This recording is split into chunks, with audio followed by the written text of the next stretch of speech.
Okay, my name's Phillip Wane, I'm from Nottingham, Trent University, and I was here to do a paper on emerging technologies and whether these technologies might be threats or they might be actually victims. Okay, so we looked at some examples, specific examples. So for example, things like autonomous vehicles. What might criminologists want to make of autonomous vehicles? So lots of discussions around autonomous vehicles and how they're rolling out into the real world, and a lot of it is focused around perhaps the ethics of what would you do in an accident, would you trust them?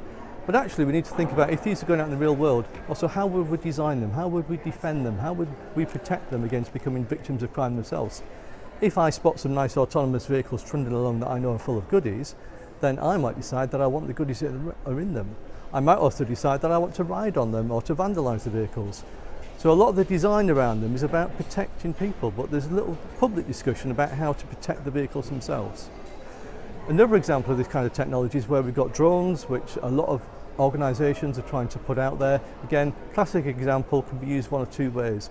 Lots of police forces are using drones, fantastic.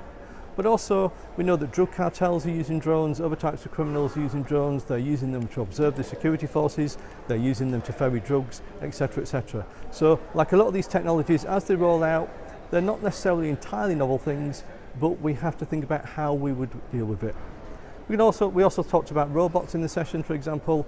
Robots, there are lots of robots in the world, but most of them are in factories and warehouses.